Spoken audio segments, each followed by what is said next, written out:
Combien de mois elle pâture environ chaque année? Mais moi, grosso modo, de février, mars, avril, mai, juin. Voilà, 5 mois déjà, c'est au minimum la journée, voire jour et nuit. Après, juillet, souvent il fait chaud. C'est tout le monde ici, sauf la nuit, elles sortent. S'il reste un peu d'herbe, elles vont bouffer. Autrement, vraiment, elles se dégourdissent si elles veulent. Voilà.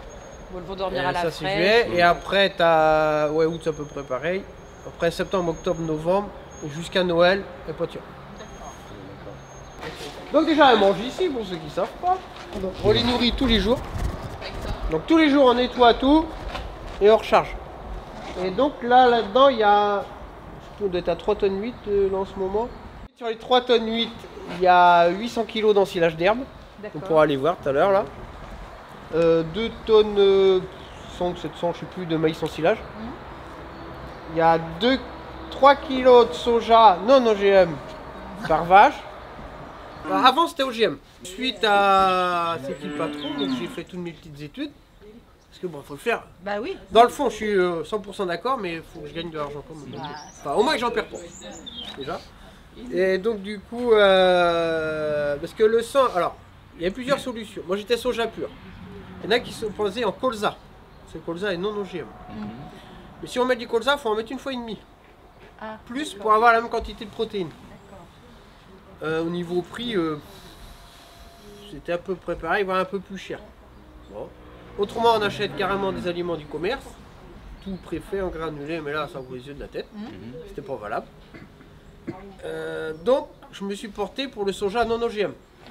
Donc, c'est le prix du soja normal. Là, il est à 350 € le soja. Et le non OGM, il est à 150 € de plus. Donc là, mon choix s'est porté pour le soja non OGM, donc qui est plus cher. Et, mais bon, j'ai pas le temps, enfin voilà. Et là, je vais remettre un autre silo, celui-ci là, pour dedans y acheter du colza. D'accord. Et donc faire une ration à peu près 80, 20, 70, 30. Enfin, 70%. Parce que le colza, finalement, est beaucoup moins cher. même s'il en faut un peu plus. Ouais, mais il apporte une autre protéine différente aussi, donc du coup ça te fait gagner, le mélange des deux fait gagner plus, fait faire un petit peu plus de lait et surtout coûte beaucoup moins cher. Donc là, en août, grosso modo, j'ai fait 60 000 litres de lait. C'est quand même... Et ensuite, c'est là le point le plus intéressant, voilà, ça c'est le prix conventionnel, donc il était à 480 € les 1000 litres. Le lait, c'est qui le patron, 540 €.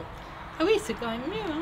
Ah oui. Sur 25% de la production. Par contre, que 25%, enfin pour l'instant 25% de la production. C'est-à-dire sur 60 000 litres de lait, il y a 15 000 qui vont c'est qui le patron et 45 000 en prix conventionnel. Oui, mais ce pourcentage, il est variable en fonction des ventes démentales futures. Oui. Là, vous avez un forfait initial, Oui, parce qu'on pendant démarre. la durée de conversion. Parce que là, pendant 6 mois, en fait, officiellement, ils sont C'est pas en Sodial qui OGM. met la main à la Ils sont poche. en conversion, et donc nous, ils toucheront, bah là pour l'instant on met une prime de conversion, on appelle ça, c'est Sodial qui prend en charge ça. La visite sociétaire s'est très bien passée, on a été superbement accueillis, on nous a tout expliqué en détail, montrer les champs, montrer le matériel, la production alimentaire, sans OGM, avec les impacts que ça a pour le producteur et le différentiel de coût en particulier. Ferme raisonnée, intéressante et qui semble bien gérée par un jeune agriculteur. Pour la première fois, moi qui vois ça d'un peu loin, j'ai compris quelles étaient les plus-values ou les éventuelles moins-values sur le lait par rapport au tarif des 54 centimes. Et ça c'est important, surtout pour la fabrication de fromage, où la partie protéines, matières grasses, etc.